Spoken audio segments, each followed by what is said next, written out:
Hello everybody, today we are going to study about the cantilever. So what is cantilever? Cantilever, it is a beam which is clamped at one end and loaded at the other end. Last lecture में हम लोगों ने beam के बारे में भी पढ़ा था. Beam, it is a bar of uniform cross section which has length large compared to its width.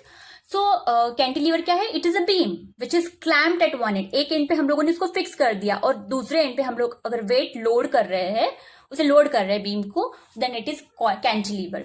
Late L be the length of the beam. One end of the beam is clamped at O. Suppose ये clamp कर दिया, fix कर दिया, तो ये when it is not loaded, so O B dash will be the position. One end of the beam is clamped at O and its free end B is loaded with W. ठीक है. Now OB dash, it is the unstrain position, यानी कुछ भी weight apply नहीं किया तो beam will be like this. OB dash ऐसे straight beam रहेगा, but when you apply weight, because of the weight it will go, beam will bend and it will look like this. OB dash, OB, it is the bent position.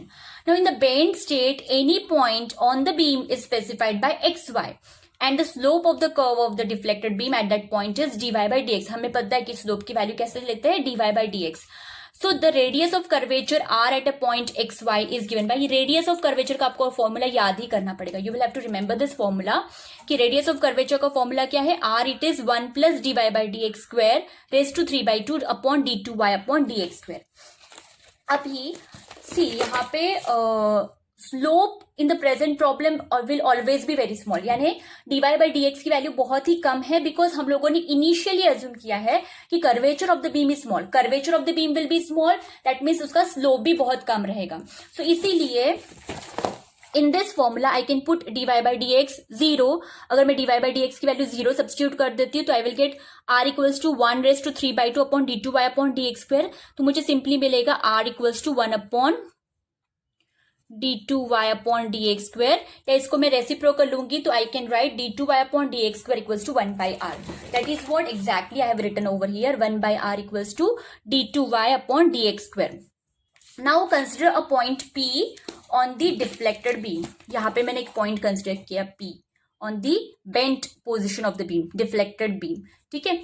The part PB of the beam is in the equilibrium under the action of two couples. The couple due to the applied force, एक हम लोग load apply कर रहे हैं, so that force is acting downwards, and there is one restoring couple which tries to bring the beam to its original position, which is acting in the upwards. So there are two forces. One is due to the load which we have applied, other the internal restoring force. Okay.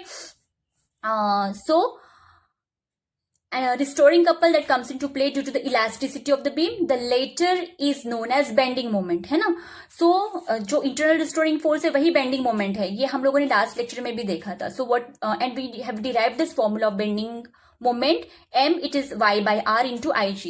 Now the force W acting at B vertically downwards produces an equal reaction at P vertically upwards, and the two form a couple that bends the beam. The moment of this couple is given by m dash, it is equals to w into l minus x. x क्या है? Position of the point P, जो हम लोगों ने point P consider किया उसका position है. सो w into l minus x. l is length of the beam, x is position of the P. Now since the beam is in equilibrium, हम लोग consider करें कि बीम इक्विलिब्रियम है, तो m will be equals to m dash. So m dash की value है w into l minus x, m की value है y upon r into ig.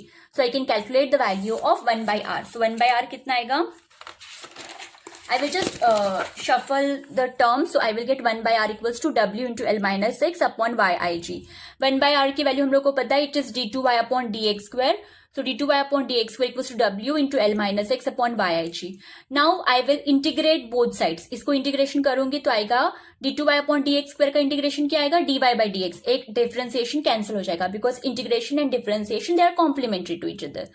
w upon yig ये कॉन्स्टेंट ही है. l का integration it will be lx, x का integration x square by 2 plus constant of integration c1. Now we know that at x equals to 0, dy by dx equals to 0. So ये हम लोग substitute करेंगे इस equation में. So we will get dy by dx 0, फिर यहाँ पे x भी 0 सब्स्टिट्यूट करेंगे तो ये भी 0 आ जाएगा, तो c1 will also be 0. तो c1 0 हम लोग इस फॉर्मूले में सब्स्टिट्यूट करेंगे फिर से, तो we will get dy by dx equals to w upon yig into lx minus x square by 2. सिर्फ यही मिला, क्योंकि c1 की वैल्यू भी 0 आ गई. सो नाउ हम लोग क्या करेंगे, फिर से इसको इंटीग्रेट करेंगे. dy/dx का integration y, w upon y g constant वो वैसे ही रखा.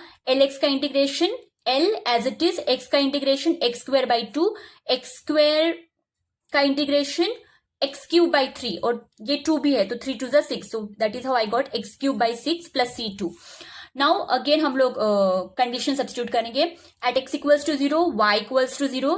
जब x 0 रहेगा, ओरिजिनल पोजिशन पे रहेगा p, then at that time depression y, what is y is nothing but the depression, so depression भी 0 रहेगा, so c2 will also become 0.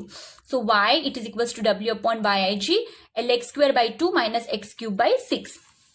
Now depression at the free end b is given by x equals to l. हम लोग को find out करना है depression at the free end b. ये suppose है इस पॉइंट पे, तो हमें पता है length of the beam is l, so हमें at position l find out करना है the depression. So y0 equals to w upon Y I G l³/2 minus l³/6, और y0 it is equals to, हम लोग ये solve करेंगे तो what we will get l³/2 minus l³/6. So when we will solve this we will get w upon y I g 6 2 3 3l³ minus l³ 3l³ minus l³, so it will be 2l³ upon 6, so 2 ये यहाँ पे cancel होके 3 मिलेगा. so that is how we got w(l³ upon 3y ig. Now for a beam of a rectangular cross section, ig is bd³/12, ये हम लोगों ने last time ही लिखा था. So y0 equals to wl³ upon 3y, ig की value substitute की, bd³ upon 12.